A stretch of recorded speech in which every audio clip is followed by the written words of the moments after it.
Hello friends, एक बार फिर स्वागत है आपका आज के इस वीडियो में। उम्मीद करता हूँ आप लोगों की तैयारी बहुत अच्छी चल रही होगी आने वाले जो भी एग्ज़ाम्स हैं, खासतौर पर एलटी भर्ती परीक्षा।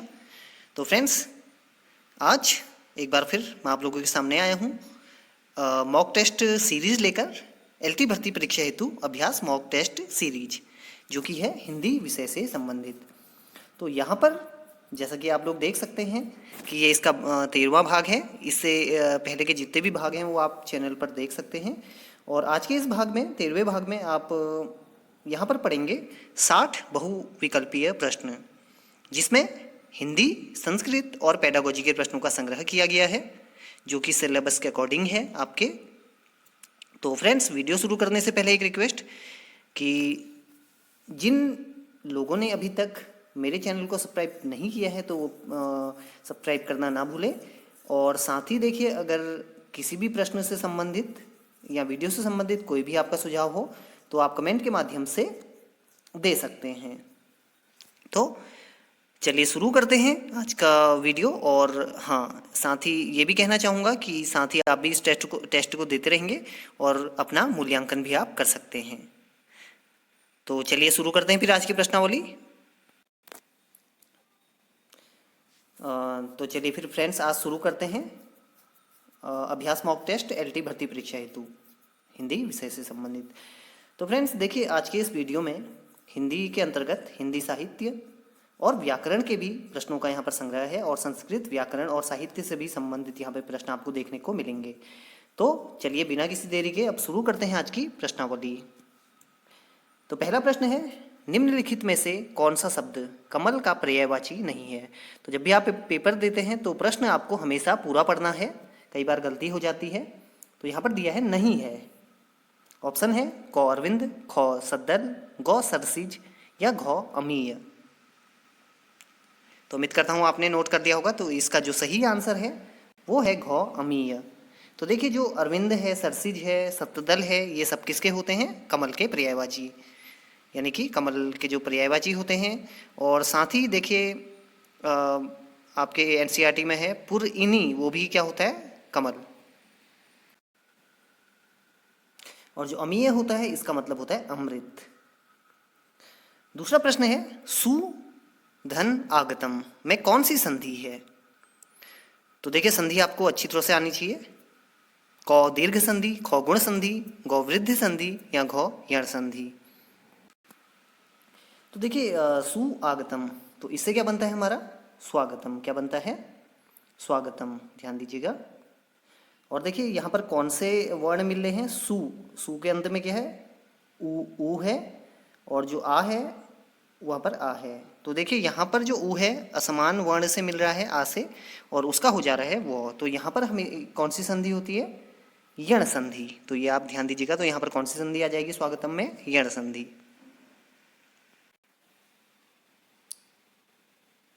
तीसरा प्रश्न है, वृहत्त्रयी में कौन सा महाकाव्य नहीं आता? देखिए, वृहत्त्रयी यानी कि जो 3 महारचनाएं हैं जिन्हें वृहत्त्रयी कहा जाता है। क नैषधीय चरितम, ख शिशुपालवधम, गौ किरातार्जुनीयम या घ रघुवंशम। तो इसका जो सही आंसर है वो हो जाएगा घ रघुवंशम। ये वृहत्त्रयी में नहीं आता है। वृहत्त्रयी में कौन सी रचनाएं आती हैं? एक तो आता है शिशुपालवधम, ये किसका है? कवि माघ का। नैषधीय चरितम श्रीहर्ष का। और किरातार्जुनीयम ये है भारवी का। तो ये तीनों क्या आते हैं आपके वृहत्त्रयी में। तो इसे आप ध्यान दीजिएगा। और वहीं रघुवंशम ये कालिदास जी की रचना है। चौथा प्रश्न है, देखिए, विभक्ति रूप पूछे जाते हैं। राम शब्द का तृतीया एक वचन है, तो आपको याद रखने हैं सारे। देखिए, अकारांत पुल्लिंग शब्द है। तो ऑप्शन है आपके सामने क रामम, ख रामेण, गौ रामाय या घ रामय। तो यहाँ पर आपका क्या हो जाएगा? ये हो जाएगा आपका ख रामेण। तो जो राम है उसका तृतीया एक वचन क्या हो जाएगा? रामेण। पांचवा प्रश्न, किस रचना को छंदों का अजायब घर कहा जाता है? क रामचरितमानस, ख चंद छंद वर्णन की महिमा, गौ रामचंद्रिका या घ पृथ्वीराज रासो। तो देखिए, इसमें किसे कहा जाता है छंदों का अजायब घर? ये कहा जाता है गौ रामचंद्रिका को, जो कि है केशवदास जी की रचना। और देखिए केशवदास जी को कठिन काव्य का प्रेत भी कहा जाता है। और ध्यान दीजिएगा रामचरितमानस किसके यहाँ पर, तुलसीदास। चंद छंद वर्णन की महिमा गंगा कवि हैं पृथ्वीराज रासो, ये किसकी है, चंद बरदाई जी की रचना है। अगला प्रश्न छठा, महादेवी वर्मा का प्रथम काव्य संकलन है। कौ निहार, खौ रश्मि, गौ दीप शिखा या घौ यामा। तो उनकी पहली जो काव्य संकलन है पहला महादेवी वर्मा जी का, वो है आपका कौ निहार। और वहीं देखिए जो इनकी है निहार रश्मि, इनकी जो यामा है इसके लिए इन्हें साहित्य अकादमी पुरस्कार भी मिला हुआ है। और लेकिन इनकी जो पहला काव्य संकलन है वो कौन सा है, निहार है। सातवां प्रश्न, केका का अर्थ क्या है। कौ कोयल की बोली, खौ मोर की बोली, गौ तोते की बोली या घौ इनमें से कोई नहीं। तो ध्यान दीजिए पहले वीडियो में मैंने आपको बताया था केकी का अर्थ क्या होता है, मोर, जो आप रसखान के सवैयों में पढ़ सकते हैं। रसखान जिनका असली नाम क्या है, सैयद इब्राहिम। तो देखिए तो केका का अर्थ क्या हो गया, मोर की बोली। तो आपको थोड़ा सा कनेक्ट करते हुए चलना है पूर्व ज्ञान को। सातवां प्रश्न, ग्रीष्म धन ऋतु हो की संधि होगी। तो ग्रीष्म ऋतु ख ग्रीष्म ऋतु तुह, गौ ग्रीष्म ऋतु हो या घौ उपर्युक्त में से कोई नहीं। तो देखिए कंफ्यूज नहीं होना है। तो इसमें क्या हो जाएगा, इसमें हो जाएगा आपका गौ ग्रीष्म ऋतु। तो यहाँ पर देखिए कौ और गौ एक समान लग रहे हैं, लेकिन ये देखिए इसमें विसर्ग नहीं लगा हुआ है कौ वाले में, तो हमारा गौ बिल्कुल सही हो जाएगा। नौवां है नायकः का संधि विच्छेद होगा। कौ नायक नायः धन कौः, खौ नव धन अकः, गौ नय धन अकः या घौ ना धन अकः। तो यहाँ पर जो सही आंसर होगा वो हो जाएगा नय धन अकः नायकः। तो यहाँ पर कौन सी संधि है, ये है आपकी अयादी संधि। तो आगे बढ़ने से पहले एक चीज़ और कि आप चाहे हिंदी पढ़ें चाहे संस्कृत पढ़ें, अगर आपने संधि कहीं भी पढ़ी है तो आपके लिए काफ़ी आसान होगा संधि को समझना। तो आपको जरूर पढ़नी है क्योंकि कहीं ना कहीं ये मिलती हैं। 10वां प्रश्न है, देखिए लकार से संबंधित है। पठ धातु का लिट लकार में उत्तम पुरुष एक वचन क्या होगा। तो ध्यान दीजिए धातु, कभी कभी ये भी पूछा जाता है धातु क्या होता है, ये क्रिया का मूल रूप होता है। जो क्रिया होती है कोई कार्य करने वाले शब्द, तो उनका क्या होता है मूल रूप, इसे कहते हैं धातु। तो यहाँ पर पठ यानी कि पढ़ना जो धातु है उसका लिट लकार, लिट क्या होता है, ये होता है भविष्यत काल। भविष्यत काल मतलब यानी फ्यूचर टेंस जिसे बोलते हैं। तो भविष्यत काल के उत्तम पुरुष का एक वचन क्या होगा, यहाँ पर पूछा गया है। तो ऑप्शन है पठानी, पठिष्यतः, पठिष्यामि, अपठन। तो देखिए जब भी बात आती है भविष्यत काल के लिए लिट लकार, तो आपको बीच में जो आपका मूर्धन्य स होता है वो दिखाई देगा। यहाँ पर देख सकते हैं आप पठिष्यामि, क्योंकि उत्तम पुरुष में मी आता है लास्ट में, आमी आपको पता ही होगा। तो ये हो जाएगा पठिष्यामि। तो इस तरह भी आप कर सकते हैं, लेकिन आपको लकार सारे याद कर लेने हैं। अगला प्रश्न है एचो अय वाया वह किस संधि का सूत्र है। तो देखिए आपको वो संधि जितनी भी होती हैं सबके सूत्र याद रखने हैं, कभी भी पूछा जा सकता है। हालांकि कुछ मिलते जुलते शब्द होते हैं उसमें, तो उससे भी आप पहचान कर सकते हैं। तो ऑप्शन है कौ दीर्घ संधि, खौ अयादि संधि, गौ गुण संधि या घौ यण संधि। तो देखिए जितने भी आपको ये उदाहरण दिख रहे हैं सब स्वर संधि के ही भेद हैं। स्वर संधि के 5 भेद होते हैं, आपको पता होगा। तो एचो अय वायावह, तो ये देखिए इसी में छुपा है। अय आओ आपने सुना होगा, तो वो किस में होता है, अय आओ ये होता है आपका अयादि संधि में। तो इसका सही ऑप्शन होगा अयादि संधि। अगला है 12वां, थोड़ा घुमा के दिया गया है प्रश्न। अत्याचार में प्रयुक्त संधि का नाम क्या है। और देखिए यहाँ पर संधि का नाम नहीं दिया गया है बल्कि उसका सूत्र दिया गया है, तो आपको बताना है। तो पहले देखते हैं अति, अत्याचार का क्या होता है संधि विच्छेद, अति धन आचार। अति धन आचार, तो क्या मिल रहा है, ई मिल रहा है किससे, आ से, तो उसका क्या हो जा रहा है, यो हो जा रहा है। आप देख सकते हैं यो आ गया, अति धन आचार, यहाँ पर क्या आ गया यो, तो ये हो गया अत्याचार। और जब देखिए बीच में कहीं पर यो दिखाई दे तो यहाँ पर संभव है कि आपकी यण संधि होगी, तो यण संधि का सूत्र इको यण चाहिए, ये देख सकते हैं बीच में यण आए है, तो घ बिल्कुल सही हो जाएगा। तो ये भी एक ट्रिक है। जैसे वृद्धि संधि होती है आपकी कहीं पर, तो वृद्धि संधि में आप देखिएगा कि हमेशा ऊपर आपको ऐसे आई की मात्रा दिखाई देगी, अधिकतर तो यही होता है, हालांकि कहीं अपवाद हो सकता है, लेकिन अधिकतर आपको ये वृद्धि संधि में ऐसे दिखाई देगी। और अधिकतर जो यण संधि है तो य और व या त्र की मात्रा दिखाई देगी बीच में। 13वां प्रश्न संधि फिर से, पावकः शब्द का सही संधि विच्छेद होगा, क पो धन अकः, ख पाव धन अकः, ग पौ धन अकः, या घ पो धन वकः। तो देखिए ये भी अयादी संधि का उदाहरण है। और देखिए जो पो धन वकः ये तो नहीं होगा क्योंकि इसके पीछे कोई भी हलन लगा है, तो हमारा जो आंसर हो जाएगा वो हो जाएगा पौ धन अकः पावकः, पौ धन अकः पावकः। तो कौन सी संधि है, अयादी संधि।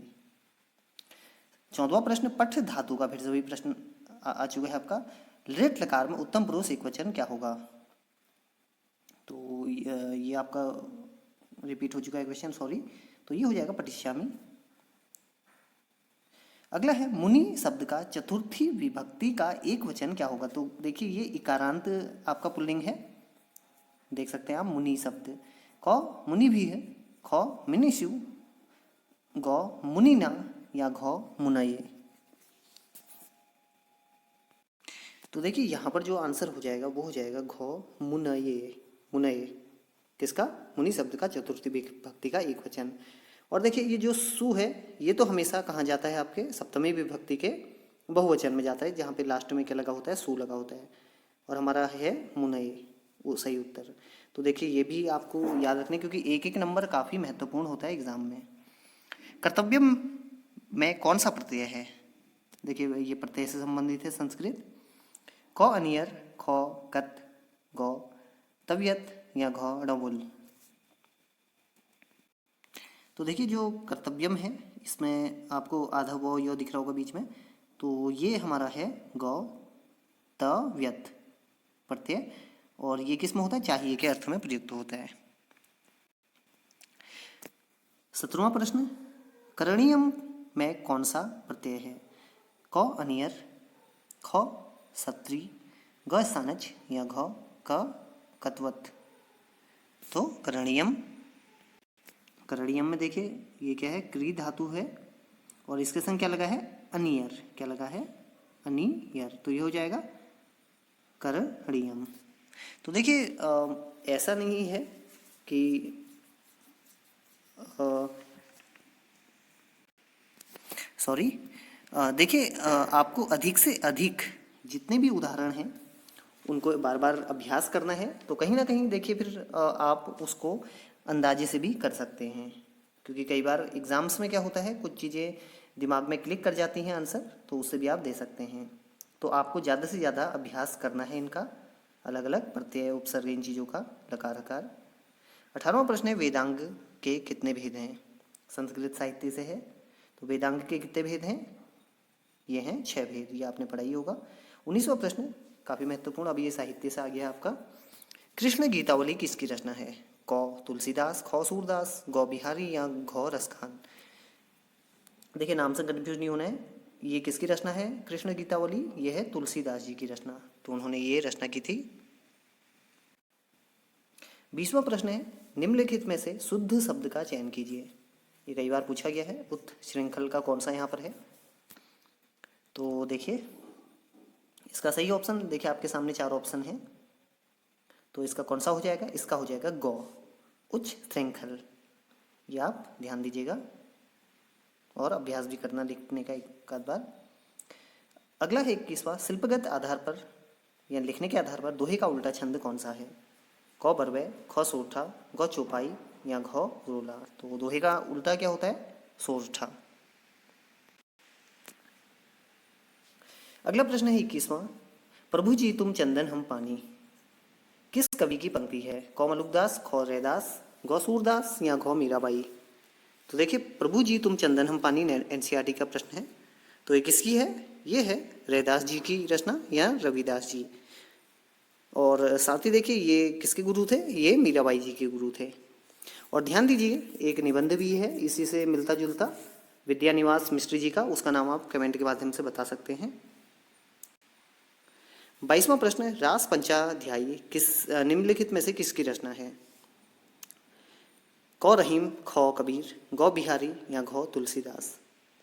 तो देखिए रास पंचाध्यायी एक तो आपके नंददास जी की रचना है, जिन्हें जड़िया भी कहा जाता है, जड़िया नंददास। लेकिन यहाँ पर कौन है आंसर? क रहीमदास जी। इन्होंने भी रास पंचाध्यायी नाम से रचना की थी। 23वां प्रश्न है, एक फूल की चाह किसकी कविता है? क माखनलाल चतुर्वेदी, ख मैथिली शरण गुप्त, गौ सियाराम शरण गुप्त या घ रामधारी सिंह दिनकर? तो ध्यान दीजिए, कंफ्यूज नहीं होना है। एक फूल की चाह ये जो कविता है वो किसकी है? सियाराम शरण गुप्त जी की, जो मैथिली शरण गुप्त जी के छोटे भाई थे। और ध्यान दीजिए इससे मिलती जुलती एक और कविता है, काफ़ी प्रसिद्ध कविता, माखनलाल चतुर्वेदी जी की पुष्प की अभिलाषा। तो ये भी आप ध्यान दीजिएगा। लेकिन जो एक फूल की चाह है वो किसकी रचना है? सियाराम शरण गुप्त की, एनसीईआरटी से प्रश्न है ये। 24वां प्रश्न, किस कृति के लिए रामधारी सिंह दिनकर जी को साहित्य अकादमी पुरस्कार प्राप्त हुआ? क संस्कृति के 4 अध्याय, ख उर्वशी, गौ रश्मिरथी या घ कुरुक्षेत्र? तो ध्यान दीजिएगा जो हमारा सही आंसर है वो हो जाएगा क संस्कृति के 4 अध्याय। तो इसके लिए रामधारी सिंह दिनकर जी को कौन सा पुरस्कार मिला था? साहित्य अकादमी पुरस्कार। इसके अलावा इन्हें ज्ञानपीठ पुरस्कार भी मिला। वो किसके लिए मिला? उर्वशी के लिए। तो ये भी आप ध्यान दीजिएगा। 25वां प्रश्न, पाटल का अर्थ है? क कमल, ख गुलाब, ग गुड़हल या घ गेंदा? तो देखिए पाटल, पाटल का अर्थ होता है गुलाब। अगला प्रश्न है 26वां, किस कृति पर सुमित्रा नंदन पंत जी को साहित्य अकादमी पुरस्कार मिला? क चिदम्बरा, ख लोकायतन, गौ कला और बूढ़ा चांद और घ ग्रामश्री? तो देखिए जो सुमित्रा नंदन पंत जी को साहित्य अकादमी पुरस्कार मिला वो मिला गौ कला और बूढ़ा चांद के लिए। वहीं चिदम्बरा के लिए इन्हें क्या मिला? ज्ञानपीठ पुरस्कार। और लोकायतन के लिए सोवियत लैंड पुरस्कार मिला इन्हें। तो ये ध्यान दीजिएगा। लेकिन साहित्य अकादमी पुरस्कार किसके लिए मिला? कला और बूढ़ा चांद के लिए।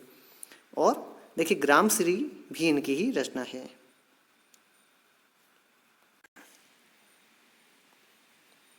तो देखिए जो बेनीपुरी जी की रचनावली है वो कितने खंडों में है? वो है 8 खंडों में। तो देखिए रामवृक्ष बेनीपुरी जी, इन्हें कलम का जादूगर भी कहा जाता है, ये भी ध्यान दीजिएगा। अगला प्रश्न है 28वां, माटी की मूर्तें रेखा चित्र किसका है? क कन्हैयालाल मिश्र प्रभाकर, महादेवी वर्मा, ग अज्ञेय या घ रामवृक्ष बेनीपुरी जी? तो देखिए माटी की मूर्तें ये रामवृक्ष बेनीपुरी जी का ही रेखा चित्र है। 29वां प्रश्न, किस वर्ष आचार्य महावीर प्रसाद द्विवेदी जी ने सरस्वती पत्रिका का संपादन शुरू किया? कई बार पूछा गया है, ग्रुप सी के लिए भी काफी महत्वपूर्ण है। तो उन्होंने कब किया? सन 1903 से। 30वां प्रश्न, एक कहानी यह भी किसका आत्मकथ्य है? क मृदुला गर्ग, ख मन्नू भंडारी, क निर्मला पुतुल या घ नासिरा शर्मा? तो देखिए एक कहानी यह भी, यह आत्मकथ्य है मन्नू भंडारी जी का। तो हमारा ऑप्शन ख बिल्कुल सही हो जाएगा। 31वां प्रश्न, फिर से कलम के जादूगर रामवृक्ष बेनीपुरी जी की रचना माटी की मूर्तें किस विधा की रचना है? क उपन्यास, ख यात्रा वृत्तांत, ग रेखा चित्र या घ नाटक? तो ये क्या है? रेखा चित्र है।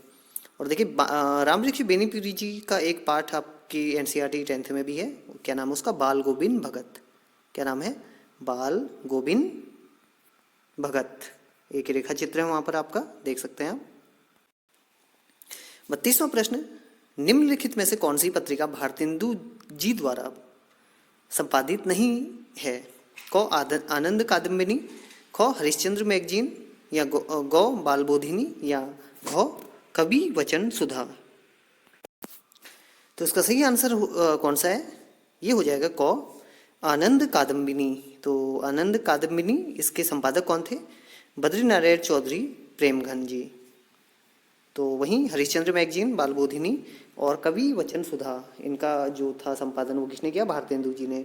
तो देखिए जो बालबोधिनी थी ये स्त्री विमर्श पर आधारित है। अगला प्रश्न है 33वां, भोला राम का जीव किस विधा की रचना है? क निबंध, ख 34वां 34, निम्नलिखित में से कौन सी आत्मकथा कमलेश्वर विरचित है? क अपनी धरती अपने लोग, ख जलती हुई नदी, ग परी कथा या घ जूठन। तो देखिए इसका सही आंसर हो जाएगा ख जलती हुई नदी। और साथ ही देखिए अपनी धरती अपने लोग, ये महान जो मार्क्सवादी आलोचक थे रामविलास शर्मा, उनकी आत्मकथा है। कितने भागों में है? 3 भागों में है। पिछली बार कुछ गलती हो गई थी वीडियो में, तो कितने भागों में है? 3 भागों में। और वहीं जूठन ये किसकी है? ये है ओम प्रकाश वाल्मीकि जी की। 35वां है नूरजहां प्रबंध काव्य के रचयिता कौन है? क कुतुबन, ख सियाराम शरण गुप्त, ग गुरु भक्त सिंह या घ हरिऔध। तो ये है ग, हमारा ऑप्शन बिल्कुल सही हो जाएगा, गुरु भक्त सिंह।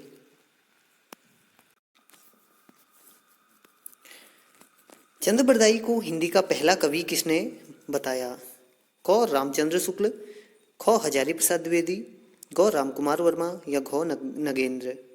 तो देखिए इसका सही आंसर है क आचार्य रामचंद्र शुक्ल। तो इन्होंने चंद्रबरदाई को हिंदी का पहला कवि माना। वहीं जो आपके राहुल सांकृत्यायन जी थे उन्होंने किसे माना था? सरहपा को। 37वां प्रश्न, दिनकर की प्रसिद्ध काव्य कृति रश्मि रथी की कथा वस्तु कहाँ से ली गई है? क काल्पनिक है, ख भागवत पुराण, ग रामायण या घ महाभारत। तो देखिए जो रश्मि रथी है रामधारी सिंह दिनकर जी की, इसका जो कथानक है, कथा वस्तु वो ली गई है महाभारत से। और इसके जो मुख्य पात्र हैं वो किसके बारे में है? ये है कर्ण के बारे में। 38वां प्रश्न, अभिज्ञान शाकुंतलम का हिंदी अनुवाद किसने किया? क धर्मवीर भारती, ख प्रभाकर माचवे, ग सियाराम शरण गुप्त या घ राजा लक्ष्मण सिंह। तो अभिज्ञान शाकुंतलम का हिंदी अनुवाद किसने किया? राजा लक्ष्मण सिंह ने। और देखिए यहाँ पर तो हमारा राजा लक्ष्मण सिंह जी है। तो आप मुझे बताइए अभिज्ञान शाकुंतलम इसका गुजराती में अनुवाद किसने किया? एनसीईआरटी का प्रश्न है, किसमें? गुजराती में। 39वां प्रश्न है, कविता करे तुलसी न लसे, कविता लसी पा तुलसी की कला, ये पंक्ति किसने कही? क मैथिली शरण गुप्त, ख अयोध्या से उपाध्याय हरिऔध, यानी हरिऔध लिखा है केवल, ग रामचंद्र शुक्ल या घ बाल मुकुंद गुप्त। तो इसका सही आंसर हो जाएगा ख हरिऔध जी, जिनका पूरा नाम है अयोध्या से उपाध्याय हरिऔध। अगला प्रश्न 40वां, सूरज किरण की छाँव किसका आंचलिक उपन्यास है? क राजेंद्र अवस्थी, ख शैलेश मटियानी, ग देवेंद्र सत्यार्थी, घ उदय शंकर भट्ट। तो देखिए जो है सूरज किरण की छाँव, ये है राजेंद्र अवस्थी जी का आंचलिक उपन्यास। 41वां प्रश्न है, निम्नलिखित में विष्णु प्रभाकर द्वारा लिखित यात्रा वृत्त है? क घाट घाट का पानी, ख ज्योति पुंज हिमालय, ग दरख्तों के पार शाम या घ सागर के आर पार। तो देखिए विष्णु प्रभाकर जी का जो यात्रा वृत्त है वो है ख ज्योति पुंज हिमालय। अगला प्रश्न 42वां, महादेवी वर्मा द्वारा लिखित संस्मरण पथ के साथी में किस साहित्यकार का संस्मरण नहीं है? क मैथिली शरण गुप्त, ख रविंद्रनाथ टैगोर, ग सूर्यकांत त्रिपाठी निराला या घ अयोध्या सिंह उपाध्याय हरिऔध। तो देखिए जो पथ के साथी है महादेवी वर्मा जी का संस्मरण, उसमें अयोध्या सिंह उपाध्याय जी का वर्णन नहीं है, बल्कि किसका है? मैथिली शरण गुप्त, रविन्द्रनाथ टैगोर, सूर्यकांत त्रिपाठी निराला, इसके अलावा सियाराम शरण गुप्त जैसे, और साथ ही जो उनकी मित्र थी सुभद्रा कुमारी चौहान जी, उनका भी वहाँ पर वर्णन है, लेकिन अयोध्या सिंह उपाध्याय जी का वर्णन नहीं है। अगला प्रश्न 43वां, एक और द्रोणाचार्य किसकी कृति है? क सुरेंद्र वर्मा, ख लक्ष्मी नारायण लाल, ग शंकर शेष या घ भीष्म साहनी। तो एक और द्रोणाचार्य ये किसकी नाट्य कृति है? शंकर शेष की। तो हमारा ऑप्शन गो बिल्कुल सही हो जाएगा।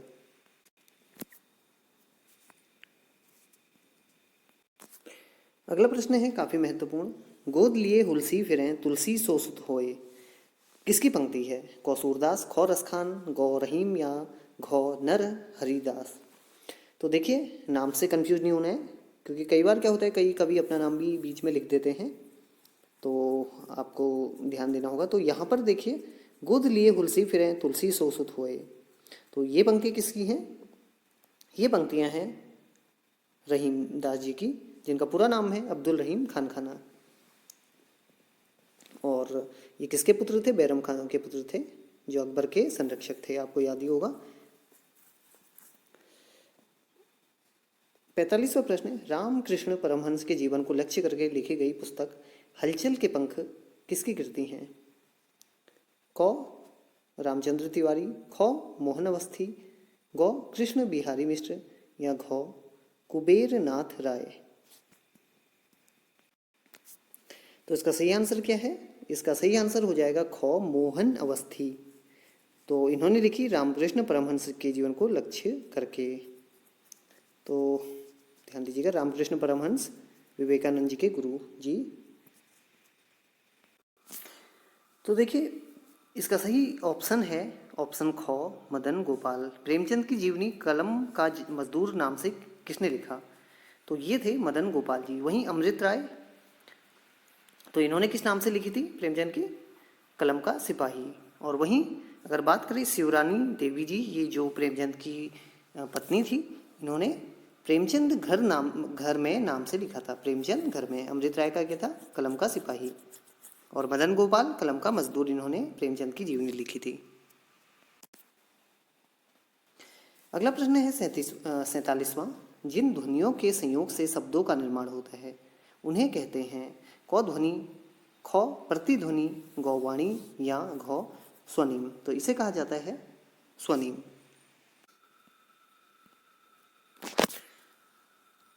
अगला प्रश्न है, राष्ट्रीय पाठ्यचर्या की रूपरेखा 2005 NCF 2005 बीजे से कहा जाता है के अनुसार अधिगम अपने स्वभाव में डैश डैश डैश और डैश डैश डैश है। तो आपको यहाँ रिक्त स्थान भरने हैं।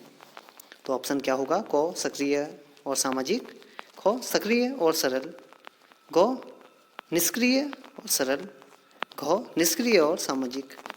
तो हमारा ऑप्शन हो जाएगा खौ बिल्कुल सही, सक्रिय और सरल है। प्रश्न संख्या 49, पियाजे के अनुसार 2 से 7 वर्ष के बीच का एक बच्चा संज्ञानात्मक विकास की अवस्था में है। कौन सी अवस्था में है आपको बताना है। कौ औपचारिक संक्रियात्मक, गौ पूर्व संक्रियात्मक, गौ मूर्त संक्रियात्मक या घौ संवेदी गतिक। तो देखिए ये दूसरी अवस्था है विकास की, पियाजे के अनुसार कौन सी है? पूर्व संक्रियात्मक अवस्था, 2 से 7 वर्ष के बीच। 51वां प्रश्न है, सीखना व्यवहार में उत्तरोत्तर सामंजस्य की प्रक्रिया है, ये किसने कहा? कौ क्रो एंड क्रो, खौ पियाजे, गौ स्किनर या घौ घोलर। तो ये किसने कहा था? ये कहा था स्किनर ने। 52वां प्रश्न, बुद्धि को प्रभावित करने वाले कारक हैं? कौ पर्यावरण, खौ स्वास्थ्य, गौ आहार या घौ ये सभी। तो देखिए बुद्धि को कौन प्रभावित करता है? ये सभी प्रभावित करते हैं। तो हमारा ऑप्शन हो जाएगा ये सभी। अगला प्रश्न, शिक्षा की प्रक्रिया के अंग होते हैं, कौन से अंग होते हैं? कौ शिक्षक, खौ छात्र, गौ पाठ्यक्रम या घौ उपर्युक्त सभी। तो देखिए जो शिक्षण प्रक्रिया होती है उसके 3 अंग होते हैं मुख्य, शिक्षक, छात्र और पाठ्यक्रम। तो हमारा ऑप्शन घौ बिल्कुल सही हो जाएगा, उपर्युक्त तीनों। अगला प्रश्न 54वां है, कक्ष में शिक्षक व शिक्षार्थियों के बीच संप्रेषण होना चाहिए। कौ पाठ्य वस्तु केंद्रित, खौ विद्यार्थी केंद्रित, गौ शिक्षक केंद्रित या घौ उद्देश्य केंद्रित। तो ये होना चाहिए उद्देश्य केंद्रित। अगला प्रश्न, ब्लूम की टैक्सोनॉमी की पदानुक्रमिक व्यवस्था है, किसकी पदानुक्रमिक व्यवस्था है? कौ पाठ्यचर्या संबंधी घोषणाओं, खौ पाठन कौशल, क संज्ञानात्मक उद्देश्यों या घ उपलब्धि लक्ष्यों। तो ये किसकी है? ये है संज्ञानात्मक उद्देश्यों की पदानुक्रमिक व्यवस्था। तो ग बिल्कुल सही हो जाएगा। 56वां है बुद्धि पर वंशानुक्रम का प्रभाव होता है, किसने कहा? क गैसल, ख गाल्टन, ग टर्मन या घ डॉक्टर माथुर। तो ये किसने कहा था? ये कहा था टर्मन ने। तो ग बिल्कुल सही हो जाएगा। तो आगे बढ़ने से पहले देखिए, अगर आपको भी किसी प्रश्न के उत्तर में अगर कोई सुझाव हो तो आप भी बता सकते हैं कमेंट के माध्यम से। अगला प्रश्न 57वां, एक बालक साइकिल चलाना जानता है और क्या सीख रहा है? मोटर बाइक चलाना सीख रहा है, यानी बाइक चलाना सीख रहा है। तो यह उदाहरण होगा। तो देखिए यहाँ पर अधिगम का क्या हो रहा है? अंतरण, यानी कि ट्रांसफर हो रहा है।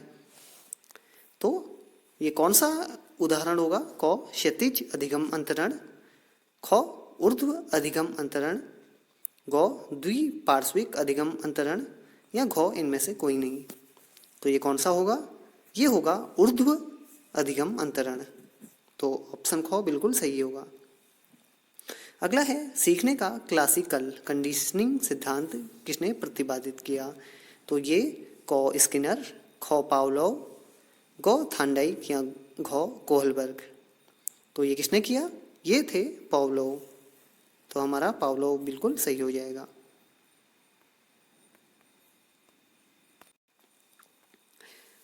उनसठवां प्रश्न है तत्परता का नियम किसने दिया? क थांडाइक, ख स्किनर, ग कोहलर या घ इनमें से कोई नहीं। तो तत्परता का नियम ये किसने दिया? ये दिया था थांडाइक ने। थांडाइक। तो थांडाइक ने किस पर किया था अपना प्रयोग?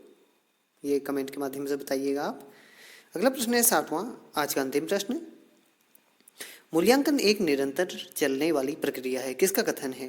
क एनसीईआरटी, ख एनसीएफ, ग कोठारी कमीशन या घ बेसले।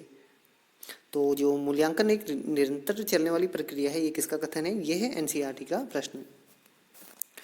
तो फ्रेंड्स, ये थे आज के कुछ महत्वपूर्ण 60 प्रश्नोत्तर और उम्मीद करता हूँ आप लोगों को जरूर पसंद आया होगा। तो इस वीडियो से संबंधित, प्रश्नों से संबंधित जो भी आपके विचार हों आप कमेंट के माध्यम से बता सकते हैं। और साथ ही देखिए, अभी तक जिन व्यूवर्स ने मेरे चैनल को सब्सक्राइब नहीं किया है तो वे इसे ज़रूर सब्सक्राइब कर लें। मैं जल्द ही और भी आपके लिए मॉक टेस्ट लेकर आऊँगा। तब तक के लिए धन्यवाद।